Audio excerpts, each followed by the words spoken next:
They told him the mountains were silent now. War had passed, artillery had gone quiet, and only snow remained over the Italian peaks. But when Sergeant William Harlow stepped into the abandoned German fortifications in 1945, he heard something no man in uniform ever expected: a choir singing in the dark. The mission was simple: retrieve whatever documents the Germans left behind before retreating deeper into the Alps. It was supposed to be routine, cold, boring, slow. But William never believed in routine during war. Nothing about war was routine. Bullets could come from silent trees. Landmines could sleep beneath a soldier's next step. Even echoes in the mountains could hide artillery. His unit was small, 6 men, all tired and dreaming of home. The snowflakes felt heavier than their gear. Every breath rose like smoke. The bunker entrance was buried halfway under ice, but the steel door still stood like a frozen eyelid to a dead world. William pushed in. The air smelled old dust, old metal, old fear.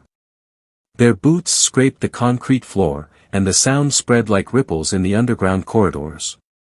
Flashlights shook in tired hands. Nobody talked. The bunker felt like a place that remembered violence. Then they heard it. Not a voice. Not a scream. A harmony, soft, layered, rising from deep inside the darkness. A choir. Everyone froze. Private Donnelly whispered that the Germans must still be inside, hiding, waiting. But William's mind was already racing. He spoke German, he knew their military signals, and this wasn't any song a military choir would perform. It sounded older, religious, medieval almost, with long vowels held like prayers buried beneath stone. No radio equipment remained. No electricity. No signs of life. The bunker was empty. Yet the choir kept singing. Their voices echoed through the tunnels like a memory that refused to die. The team spread through the passages. Every room was empty. Every bunk stripped. Every table overturned. And still the singing swelled around them, like the walls were singing. William placed his hand on the concrete, vibrations. The song was traveling through the structure every few seconds like breathing. Then it stopped. A silence deeper than winter fell over the men. Their ears strained for more, but there was nothing now.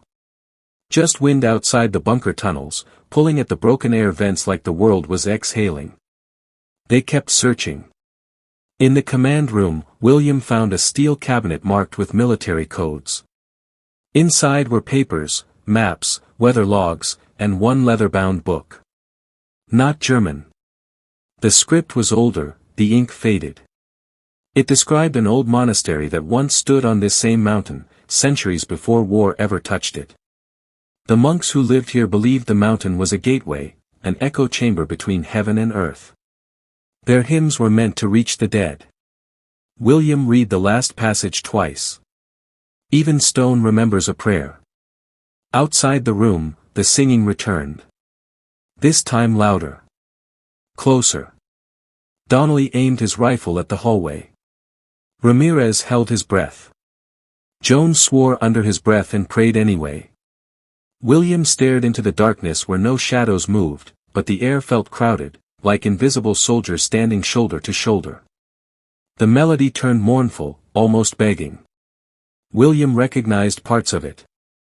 His grandmother used to sing something similar, an ancient Scottish hymn about souls lost at sea. The choir sounded like hundreds of people trapped under the mountain, singing through the walls. The soldiers backed away. William closed the leather book and pressed it to his chest, heart pounding loud enough to drown out the hymn. They reached the entrance and snow light returned.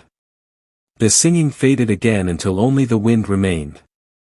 Outside, the world looked normal, white mountains, broken trees, a war trying to disappear under winter. But one thing was wrong. The bunker behind them was silent now, it should have been silent. Yet William could still feel it in his bones. He knew sound could never haunt concrete unless something older than war remained buried inside it. He ordered his men to burn whatever couldn't be moved. But he hesitated with the leather book. Some history feels alive, even when written in dead ink. On the climb down the mountain, William glanced back only once. Snow drifted over the steel entrance like closing eyelids. For a moment, he swore he heard a final echo, just 2 notes, soft, fading, like a goodbye. At base camp, the officers asked him why his men looked pale and silent. He only answered, "The mountain remembers its dead." The book was sealed as classified material, stamped under Allied control, and locked into a crate that would never be opened by anyone without clearance. The soldiers were told to forget it. But William never did. In the quiet nights after the war, when trains rattled outside his window and memories spoke louder than dreams, he sometimes woke up hearing the same hymn, the sound of voices singing through miles of stone. He could never decide which terrified him more. That the mountain choir was real. Or that it lived inside him now. Because some echoes don't need walls to survive. They only need someone who once listened. If stories like this still echo in the places war tried to silence, how many other voices are still waiting to be heard? If you want to uncover more forgotten missions, hidden files, and true World War II mysteries, make sure you subscribe to the channel. Hit the bell icon, so you never miss what history tried to bury. New stories drop every week, each one deeper than the last. Until then, keep listening. Some echoes never stop.